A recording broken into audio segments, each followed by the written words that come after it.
let me put it to you in a very simple, understandable kind of case, if you will. Imagine if you were a pharmaceutical company today and you invented a cure for HIV/AIDS. What would you do with it? Could you sell it? Could you make profit from it? Would you have to give it away? When you think about the literally millions of people who would immediately want it, and most of whom couldn't afford it, why would you invest in that research? And yet we do. There's 77 medicines being tested right now for HIV/AIDS. Each one represents about $1 billion worth of investment. It will take about 14 years to either prove itself out or not. Many will be failures. It's a tough model. And we live in a world where when people are diagnosed with a disease like that, not only here in this country but around the world, they expect that medicine, and they expect somebody to make it available to them. And we're not all blessed to be Americans. In many countries of the world where poverty levels are so deep, they make our poverty look very rich. And where people are suffering and dying today, when there are medicines available in this country that could make a huge difference in their lives. That's a huge challenge. How do you keep a business model going when you're making a product that's not ice cream and not fine chorus, things we can do with or without, when you're making a product that people have to have? A tough model to think about.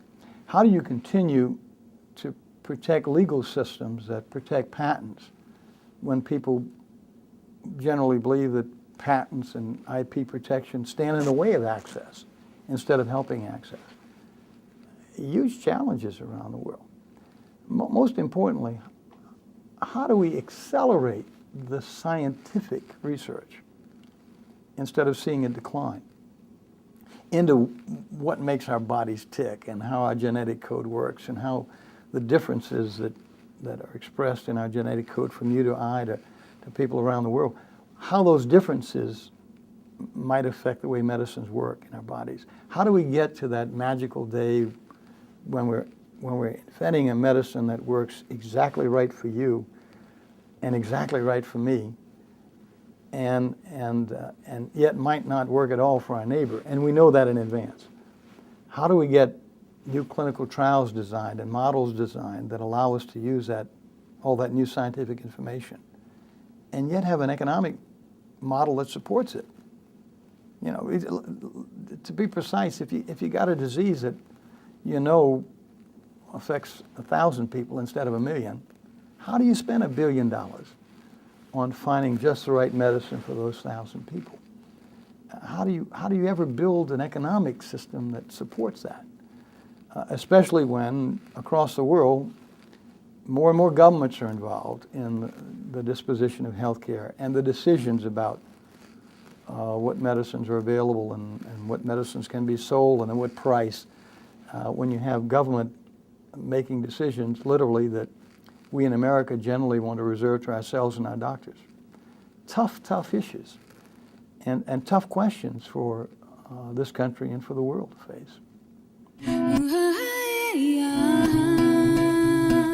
Well, we start with the notion that we accept the fact that we don't make ice cream, and we make a product that's necessary in people's lives. We also start from the notion that medicine that sits on a shelf doesn't do anybody any good. That, if you got medicine and you can make another run of it and help some people that can't afford it, you ought to do that, to the extent that the rest of the beneficiaries of that medicine are willing to support you. And it's somehow finding that balance between those who can support the $55 billion we spent on research last year here in this country, to find the medicines and then help pay for that research and the manufacturing costs to make those medicines available to people who can't support it. And that's a balance we have to find somehow, but we know we have to be part of that equation. We believe that governments should themselves be part of that equation, that each national government should be, first of all, responsible for its own citizens and be helpful in terms of making those medicines available to the poor in their country. But recognizing that some governments have limitations on their capacity. What are the responsibilities of richer countries and pharmaceutical companies in terms of helping to make that happen. Well, here's the good news for you. Last year, I think our companies provided about $5 billion of free medicines and free clinics to countries like those in sub-Saharan Africa, where governments can't be much of a help to their citizens. We don't talk about it a lot, we just do it. Here in America, we're providing about 5 to 6, 7, we're not sure how much, $1 billion of free medicines under our PPA programs to people that can't afford it. We've helped 4 million people, we know, in the last 2 years since we've launched the PPA program. We're providing discounted medicines under our RX, Together RX programs to countless, hundreds of thousands of other people who don't have insurance but have means but can't afford some of the more expensive medicines. So we understand our obligations. We're just trying to find that balance. And we're trying to find the tolerance and understanding that has to come from governments and from people who have to be asked to support that tremendous cost of research.